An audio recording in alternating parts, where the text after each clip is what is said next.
Hey guys, welcome to today's lesson. Thank you to those of you who have been tuning in and watching the videos. I'm really glad that some of these videos have been helpful to some of you, so continue watching, okay? Let's get started with today's lesson. Today is Thursday, March 19th. We are going to begin with our independent study packet. In that packet, we will be doing some social studies, math, science, and then we will end again with a reading from The Chocolate Touch, and I'm going to finish up chapter 8. So let's get started.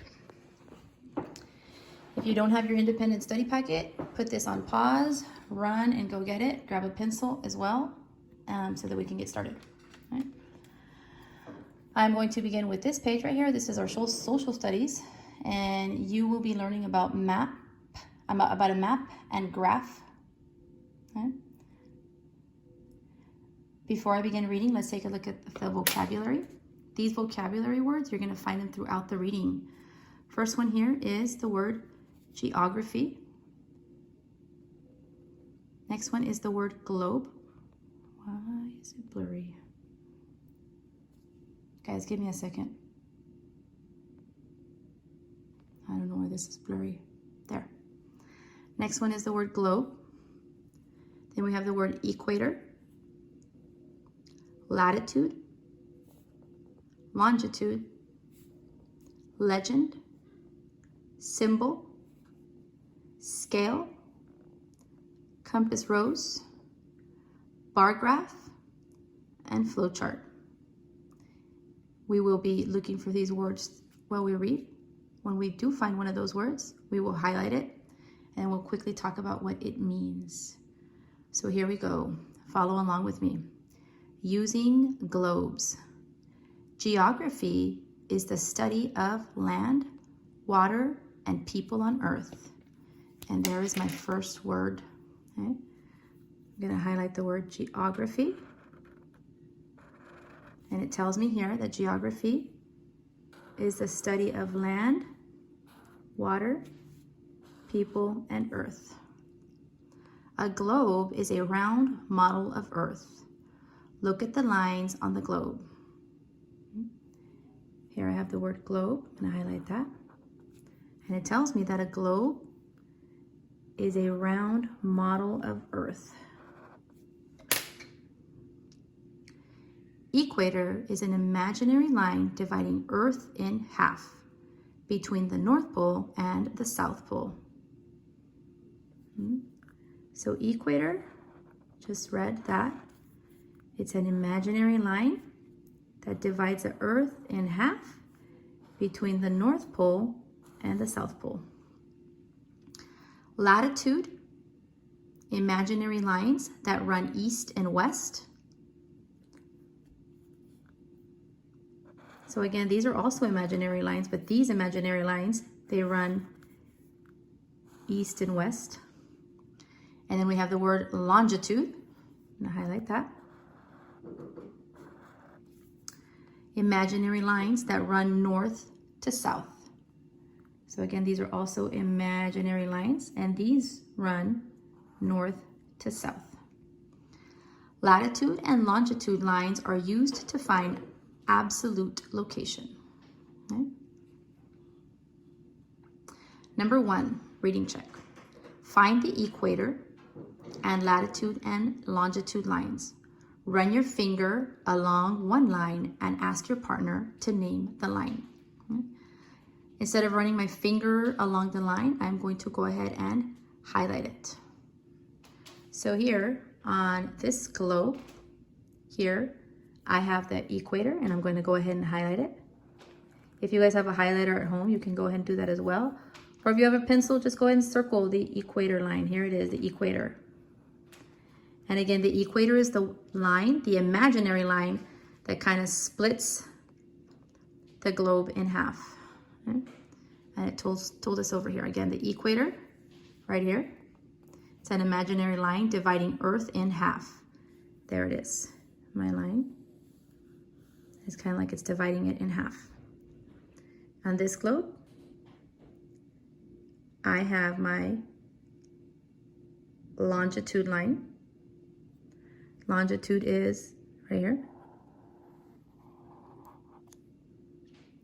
And the longitude, it's an imaginary line that runs north to south. So if I go back to this globe over here, here's my line, and it's going from the north to the south. And then I've missed this one over here on this one. This is the latitude line. The latitude is right here. I'm gonna highlight it as well. The latitude line, or it's an imaginary line, that runs east to west. So there it is, from here, from west over here to east. There it is. So again, just to review, we have the equator here, latitude, this imaginary line, and then over here on this one, we have longitude, north to south. Let's continue. Next page. Oh, you guys, I forgot to date it here. Apologize. So up here, I will write the date. It's 3/19/2020. Okay. Next page. I'm just gonna flip this over. So here it's gonna talk about using maps. I'm on this page. It says, you can use a map to look closely at places, landforms, or bodies of water. Look for the following features on the map of California 2017. Here is a map of California that they're talking about. Title tells what the map shows and may show a date.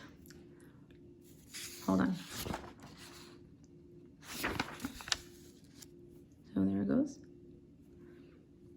So the title, it tells what the map shows and it may show a date. So basically the title is going to tell me what this map is showing and it might give me a date. The map key or legend, let me highlight that. Identifies symbols on the map.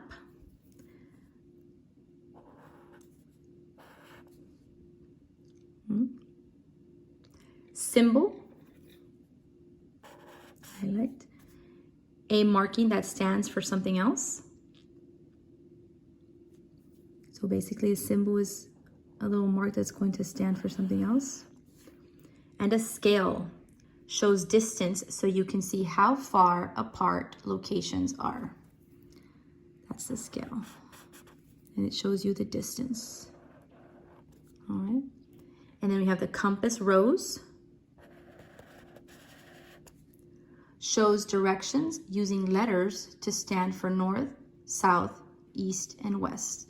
So again, the compass rose is going to give me the directions, and it's going to use letters, using letters, to stand for north, south, east, and west. All right.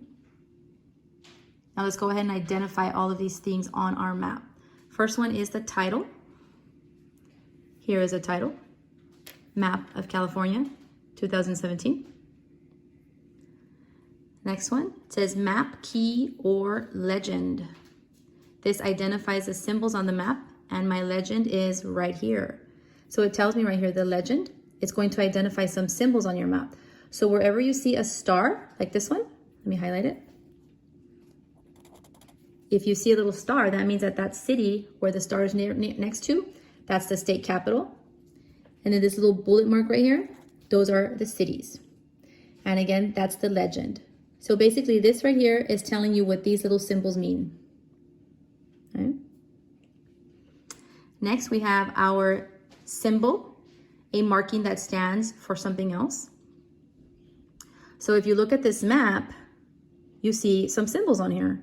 You see this little bullet mark, okay? You see it here, here, here, here.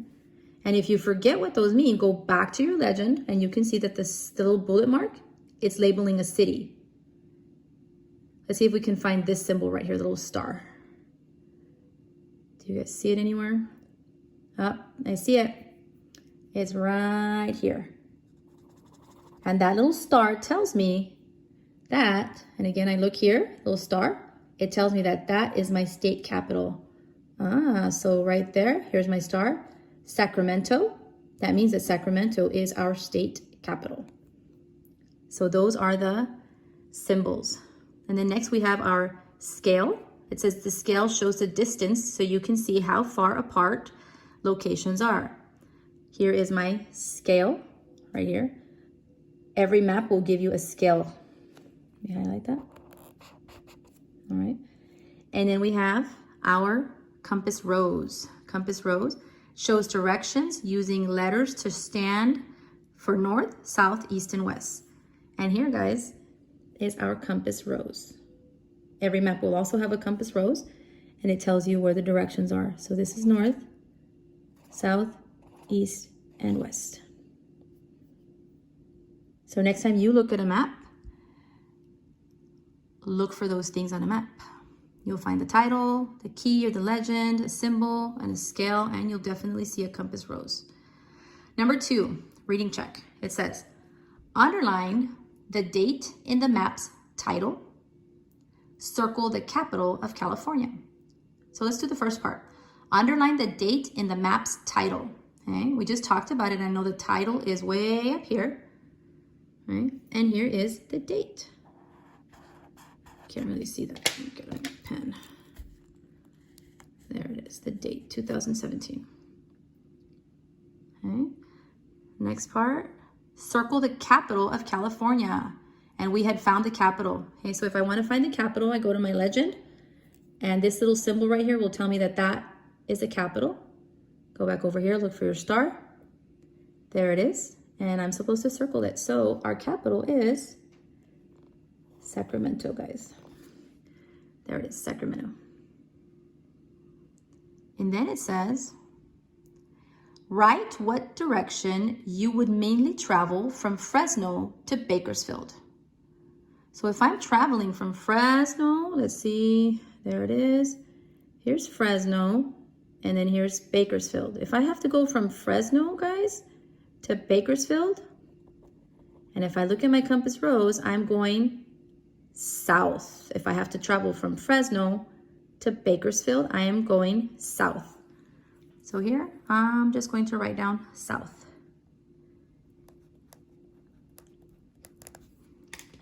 There it is. So we've just completed our social studies page. All right. I'm going to move this aside and let's take a look at our schedule here because now we go into math. Here we go. Here is our first page of math, guys. Go ahead and write the date on the top. Guys, I'm going to be using a pen just because I noticed my pencil's a little dull. That way you guys can see what I'm doing. So I will put the date, 3/19/20. There it is. And let's get started. I'm not sure if this looks familiar to some of you, but we have done this already. We did this way at the beginning of the school year when we were doing addition, and this is what this is doubles and near doubles. Right?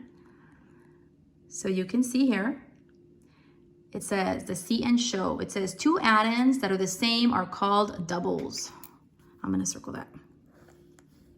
So basically, this and this, those are your addends. If both of them are the same, that's what we call doubles. Here is a 6 plus another 6. And then it's also showing you that here in the cube, you have 6 cubes here and 6 cubes here. It says use doubles facts to find the sum. So I know because of my doubles facts that 6 plus 6 equals 12. And this is the sum. Okay? Right here it says two addends that are almost a doubles fact are called near doubles. These are called near doubles. These are almost a doubles fact. Not exactly a doubles fact, they're almost a doubles fact. And you'll see why right now you'll see why we call them near doubles. It says use near doubles facts to find the sum. Okay? We have 6 plus 7.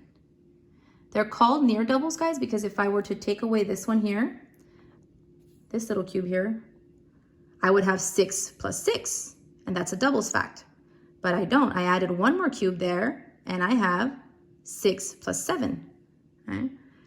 So that's a near double. So 6 plus 7, the sum is 13. And basically the way it works, guys, is because because it's called a near double. You think, okay, well, if this one's gone, it's a double, so it's 6 plus 6. I know that 6 plus 6, because it's a doubles fact, it's 12. I'm just adding one more. So 6 plus 7 must be 13. Just added one more to it. So again, we have doubles and near doubles. All right, add, circle the doubles facts. So you are looking for your doubles facts here, all right? Number 1, I have 4 plus 4, 4 and 4 is 8. Is that a doubles fact? What do you think? It told me up here that 2 addends that are the same are called doubles. Here I have 2 addends, they are the same. So this is called a doubles. So yes, I'm gonna circle that because it's a doubles fact. I'm gonna circle this part right here. There it is, doubles fact. Number 2, I have 3 plus 4. 3 plus 4 is 7. Is that a doubles fact? It is not. This is a near doubles. Okay. Over here, number 3, I have 7 plus 7. 7 plus 7 is 14. Is that a doubles fact?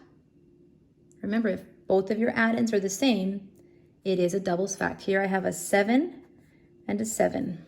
Those are the same, so it is a doubles fact. Number 4, here's another one.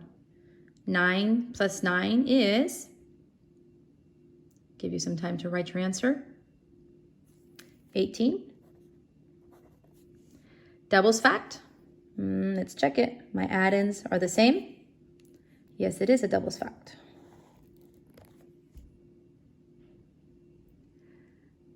Number 5, 7 plus 8. Give you some time.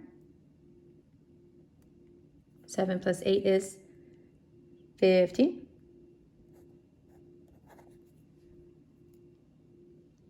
Is that a doubles fact? It is not, so we don't circle it. And number 6, 8 plus 8 is 16. My addends are the same, so that means it is a doubles fact. There it is.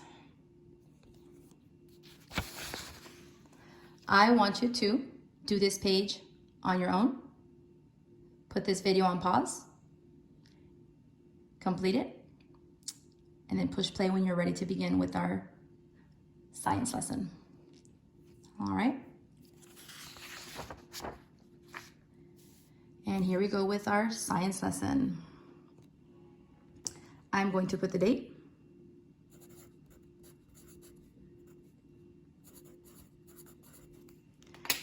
Today for science lesson 1, you're gonna learn how to describe position.